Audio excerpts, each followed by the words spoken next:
हाँ, संपूर्ण गीत संगीत प्रेमी श्रोता के हम गायक संतोष कर्ण के तरफ से नमस्कार बटे। ए भैया, एगो शहर के लड़की रहे और गांव के लड़का से प्यार हो गई। जब उस शहर के लड़की जब गांव में आइल तो का कहतिया, तनी ध्यान से सुनिए भैया।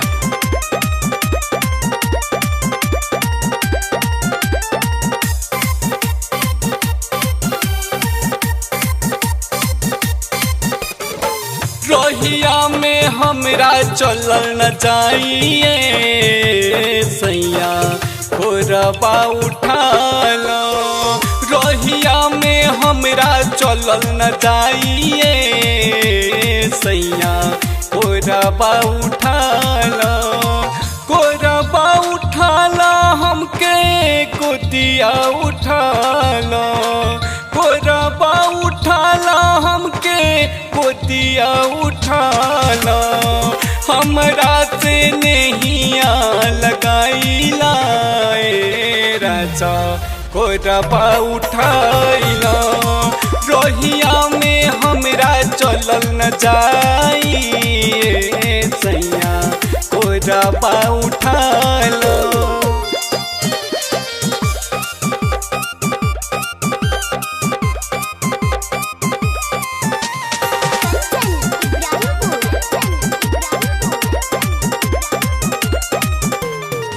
तोहरो सुरतिया पर सब कोई मारी, गोदिया उठाएम ता लोग देख के जारी। ओ तोहरो सुरतिया पर सब कोई मारी, गोदिया उठाएम ता लोग देख के जारी। हमरो के अपना बनाइला राजा गोदिया उठाइला। रोहिया में हमरा चलल न जाइए राजा खोरबा उठाइला।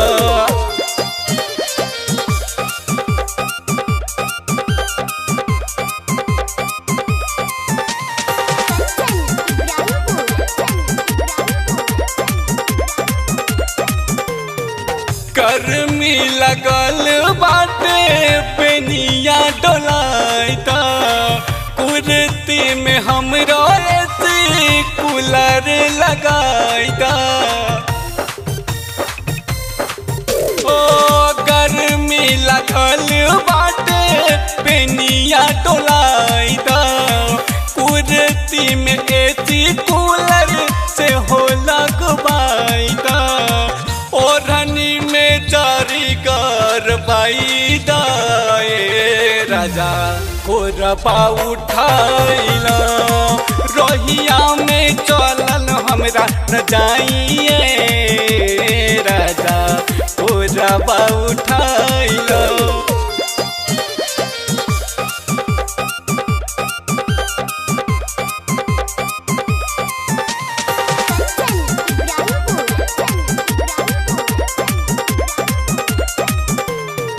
गाँव देहात हमके निक न लगेला, काट के मरैया सैया मन न भवेला।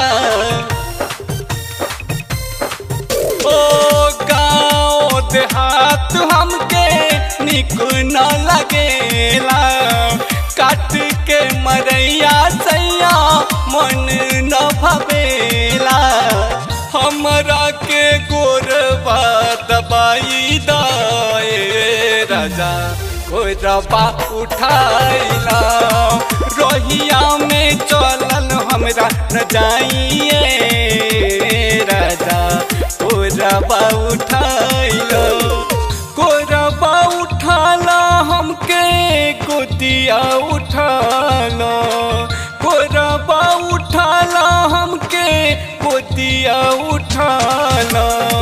हमरा से नहिया लगाइला राजा खोरबा उठाइला। रोहिया में हमरा चलल न जाइए सैया खोरबा उठाला। माँ गायत्री रिकॉर्डिंग स्टूडियो मलंगवा, सर्लाही, नेपाल।